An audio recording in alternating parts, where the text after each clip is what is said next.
I've been feeling so down, yeah. Can you tell me why? Can you tell me why? Assalamualaikum warahmatullahi wabarakatuh. Perkenalkan, nama saya Aurel Sugila Putri dengan NIM 63240873 dari kelas akuntansi 1B. Di sini saya akan menjelaskan tentang barisan dan deret. Satu, definisi barisan. Barisan adalah susunan bilangan yang memiliki pola atau aturan tertentu antara satu bilangan dengan bilangan yang berikutnya. Setiap bilangan dalam barisan bilangan disebut suku barisan. Suku ke N dari suatu barisan diberi lambang dengan UN. Jenis barisan terbagi menjadi dua, yaitu barisan aritmatika dan barisan geometrik. Di sini sudah saya tuliskan rumus umumnya. Yang kedua, definisi deret. Deret bilangan adalah jumlah suku-suku dari suatu barisan bilangan. Jenis deret ada tiga, yaitu deret aritmatika, deret geometri, dan deret geometri tangga.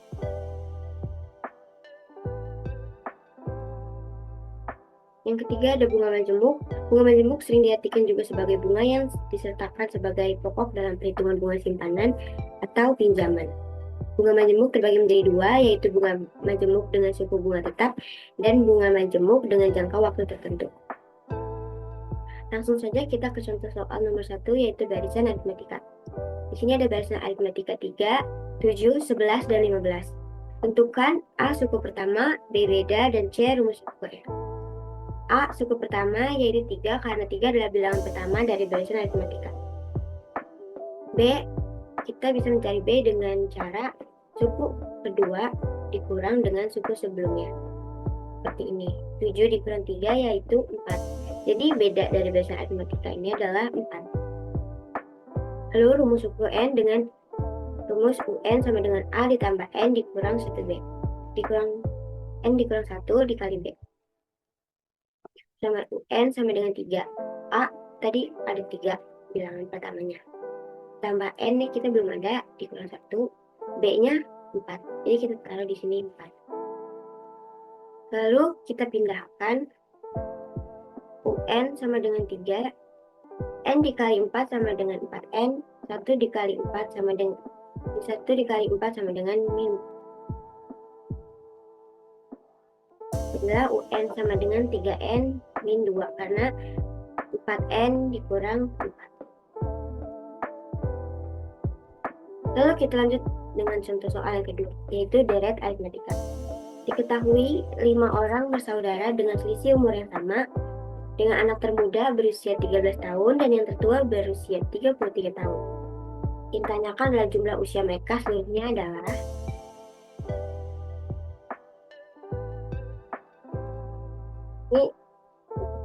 ini. Kita cari A-nya di sini adalah 13 tahun. Karena dalam deret aritmatika di sini 13 tahun kita umpamakan dengan bilangan pertama. Sedangkan 33 tahun menjadi U5 karena diketahui 5 orang bersaudara. Jadi 33 tahun adalah U5 atau suku kelima. Yang ditanya adalah S5, jumlah usia mereka seluruhnya. Seperti rumus yang ini, UN sama dengan A ditambah N dikurang 1 dikali B. Karena kita sudah ada U5-nya, taruh di sini.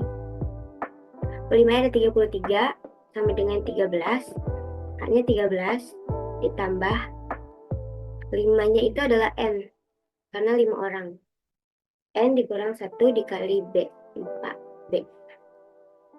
Jadi 33 dikurang 13 sama dengan 4B. 33 dikurang 13 adalah 20 sama dengan 4B. B kita percantik lagi, jadi B sama dengan 20 dibagi 20 per 4. 20 dibagi 4 sama dengan 5. S5-nya 5 per 2 dalam kurung 2 dikali 13 ditambah 4 dikali 5. 5 per 2 dikali 13 sama dengan 26 ditambah 4 dikali 5 sama dengan 20 sama dengan 46. Jadi 46 dibagi 2 sama dengan 23. 5 dikali 23 yaitu 115. Jadi jumlah usia mereka seluruhnya adalah 115 tahun. Sekian dari saya. Terima kasih. Dan mohon maaf jika banyak salah kata dan banyak kurangnya. Terima kasih. Wassalamualaikum warahmatullahi wabarakatuh. Assalamualaikum warahmatullahi wabarakatuh. Perkenalkan, nama saya Tia Febrianti, NIM 6324101. Pada kesempatan kali ini saya akan menjelaskan materi mengenai matriks dan determinan matriks. Apa sih yang disebut dengan matriks? Matriks merupakan susunan bilangan berbentuk persegi dalam baris dan kolom. Semisal ada matriks ini, komponennya ada A, B, C, dan D. Yang disebut dengan baris yaitu komponen A dan C. Lalu yang disebut dengan kolom yaitu komponen C dan D. Pada matriks juga mempunyai ordo. Apa sih ordo? Ordo adalah ukuran atau dimensi yang menyatakan banyaknya baris dan kolom pada matriks. Semisal A, B, C, dan D, berarti dia mempunyai ordo 2 kali 2. Kenapa? Karena dia mempunyai 2 baris serta 2 kolom. Lalu ada jenis-jenis matriks. Jenis-jenis matriks apa saja? Yaitu ada matriks persegi, matriks baris, matriks kolom, matriks nol, matriks diagonal, serta matriks identitas. Operasi pada matriks terdapat 3 bagian. Yang pertama yaitu penjumlahan, yang kedua pengurangan, serta yang ketiga perkalian. Pada perkalian matriks ada yang namanya perkalian dengan skalar K, yaitu perkalian bilangan matriks dengan bilangan konstan. Seperti pada contoh, mempunyai bilangan konstannya yaitu 2. Lalu ada matriksnya dengan komponen A, B, C, dan D. Bagaimana cara perkaliannya? Yaitu bilangan konstannya kita kalikan dengan komponen matriksnya, yaitu 2 kali A, 2 kali B, 2 kali C, dan seterusnya. Setelah itu ada yang namanya determinan. Apa sih yang disebut dengan determinan? Determinan adalah nilai dari sebuah matriks tersebut. Bagaimana cara menentukan determinan? Yaitu yang pertama ini pada contoh ada matriks A dengan komponen A, B, C, dan D. Bagaimana cara menentukan determinan? Yang pertama yaitu jalur pertama komponen A dan D kita kalikan. Berarti rumusnya determinan A, jalur yang pertama A dan D, dan D kita kalikan, lalu kita kurangkan dengan jalur yang kedua, berarti B dan C. Baik, kita akan masuk ke contoh soal. Pertama, diketahui matriks P min 1, 4, 2, dan 5 serta 1, 4, 2, dan 5 serta matriks Q 2, 0, 4, dan min 3. Ditanya, hitunglah matriks 2P plus Q. Caranya bagaimana? Kita masukkan dulu rumusnya, yaitu 2P plus Q yang ditanya. Pertama, kita kalikan terlebih dahulu bilangan 2 dengan matriks P. 2 dikali min 1, min 2. 2 dikali 4, 8. 2 dikali 2, 4. 2 dikali 5, 10. Selanjutnya kita jumlahkan dengan matriks Q. Caranya bagaimana? Min 2 ditambah 2, 8 ditambah 0, 4 ditambah 4, 10 ditambah 3. Kita jumlahkan semuanya. Min 2 ditambah 2, 0. 8 ditambah 0, 8. 4 ditambah 4, 8. Sorry, ini harusnya min ya. Karena 10 plus min 3. 10 dikurang 3 berarti 7. Ini hasil ya. Lalu pada contoh soal yang kedua, yaitu jika matriks A 2, 3, 6, dan 7 ditanya determinan A-nya. Bagaimana caranya? Jalur yang pertama kita kalikan terlebih dahulu. Berarti determinan A sama dengan 2 dikali 7 dikurang jalur yang kedua, yaitu 6 dikali 3. 2 dikali 7 14, 6 dikali 3 18. Lalu kita operasikan 14 dikurang 18 minus 4. Ini adalah hasil dari determinan A-nya. Baik, cukup sekian penjelasan dari saya tentang mengenai matriks dan determinan matriks. Kurang lebihnya mohon maaf. Wassalamualaikum warahmatullahi wabarakatuh. Nama saya Artanti Safa Widyadana dengan NIM 632409994. Saya dari kelas 631B01. Di sini saya akan mempresentasikan tentang fungsi linear dan fungsi nonlinear. Berikut penjelasan tentang fungsi linear. Fungsi linear adalah fungsi matematika yang dapat dituliskan dalam bentuk umum. Fx sama dengan Ax tambah B dengan A dan B konstanta dan X variabel, maka rumus fungsinya adalah Fx sama dengan Ax tambah B. Jika nilai variabel X sama dengan M, maka nilai Fm sama dengan Am tambah B. Dengan demikian, kita dapat menentukan bentuk fungsi f jika diketahui nilai-nilai fungsinya. Berikut soal tentang fungsi linear. Diketahui suatu fungsi linear fx sama dengan 4x ditambah m, tentukan bentuk fungsi tersebut jika f3 sama dengan 8. Jawab.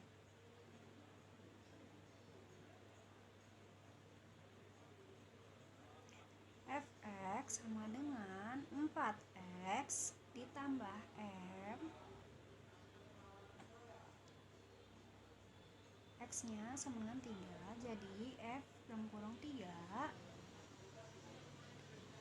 sama dengan 4, x nya 3 ditambah m,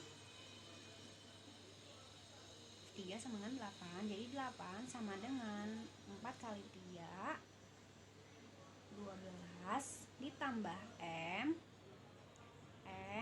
sama dengan diturunin 8, ini jadi min 12, m sama dengan min 4. Jadi bentuk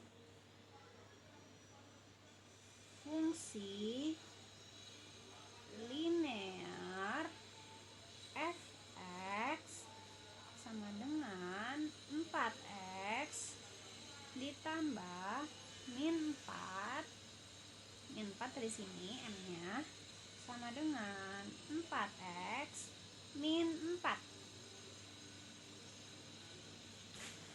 Selanjutnya yaitu fungsi nonlinear. Fungsi kuadrat adalah fungsi pangkat tertinggi variabelnya adalah 2. Bentuk umum fungsi kuadrat dinyatakan dengan y sama dengan fx sama dengan ax kuadrat ditambah bx ditambah c sama dengan 0.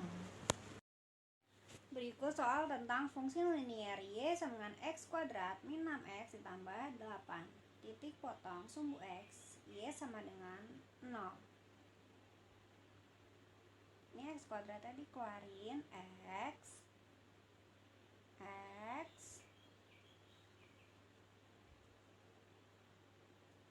berapa tambah berapa yang hasilnya min 6 dan berapa dikali berapa yang hasilnya 8, yaitu min 2 dan min 4 sama dengan 0. Jadi x1 nya sama dengan 2 dan x2 sama dengan 4. Titik potong 2,0 dan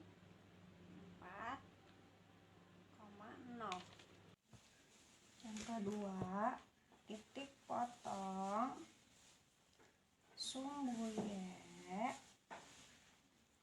jika X-nya sama dengan 0. Y sama dengan, dari sini, X kuadrat min 6X tambah 8. Y sama dengan X-nya 0, 0 kuadrat min 6, X-nya 0 tambah 8. Y sama dengan 0 min 0 tambah 8 sama dengan 8. Titik potong 0,8. Yang ketiga, sumbu simetri. Rumusnya X sama dengan min B per 2A sama dengan min B-nya min 6 per 2A-nya 1. Ini 1 sama dengan, sama min jadi plus 6 per 2 sama dengan 3. Yang keempat, titik puncak. Rumusnya D sama dengan B kuadrat dikurang 4AC sama dengan B-nya min 6 min 6 kuadrat dikurang 4 A-nya 1 dan C-nya 8 kali 1 kali 8 sama dengan 6 kuadrat 36 dikurang 4 kali 1 4 kali 8 32 sama dengan 4. Y sama dengan min D per 4A sama dengan D-nya 4 min 4 per 4 A-nya 1 sama dengan min 4 per 4 sama dengan min 1.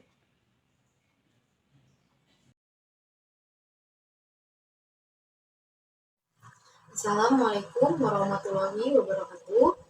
Perkenalkan, nama saya Rani Fitriani, NIM 63240808 dari kelas 631B 01.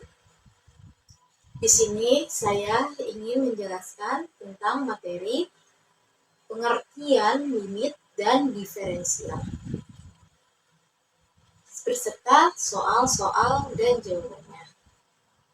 Yang pertama, saya akan menjelaskan tentang materi limit. Limit menggambarkan seberapa jauh sebuah fungsi akan berkembang apabila variabel di dalam fungsi yang bersangkutan terus-menerus mendekati suatu nilai tertentu.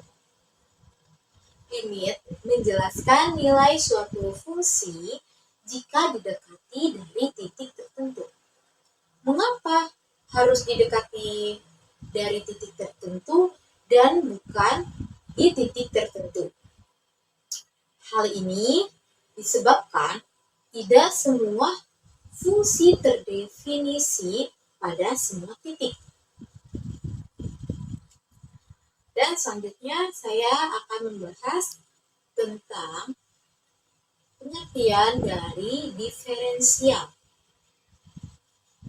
Diferensial membahas tentang pengaruh perubahan suatu variabel terhadap variabel lain dalam suatu persamaan matematika. Teori diferensial membahas perubahan variabel terikat akibat perubahan variabel bebas yang sangat kecil. Dalam analisis ekonomi bisnis, Diferensial digunakan untuk mengetahui titik maksimal atau titik minimal. Baik, selanjutnya kita akan mengerjakan soal dan beserta jawaban limit. Yang pertama, kita akan mencari nilai lim X mendekati 1, terus X pangkat 2 min 1, X min 1. Baik, jadi di sini kita akan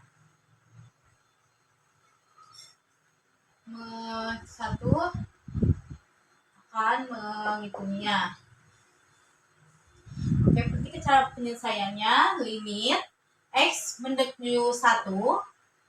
Perhatikan bentukan bawahnya itu sudah ada X kurang 1. Jadi kita sentuh dan pastinya bagian atasnya juga bakal ada bentuk X kurang 1 sama seperti yang di bawah. Berarti X min 1. X dikali berapa agar hasilnya kuadrat? 1 kuadrat berarti X. Negatif 1 dikali berapa? Biar hasilnya negatif 1 tentunya dikali dengan positif 1. Lanjut.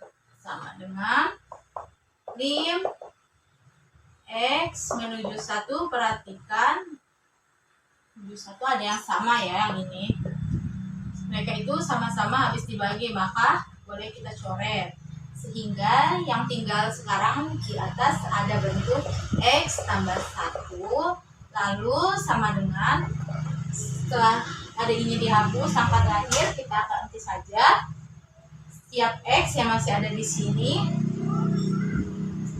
yaitu 1 ya, kita ganti di sini X diganti dengan 1, lalu ditambah dengan 1, dan 1 tambah 1 hasilnya 2, sehingga ini adalah jawabannya. Baik, selanjutnya kita akan membahas tentang soal diferensial. Cuma kita akan buat soal.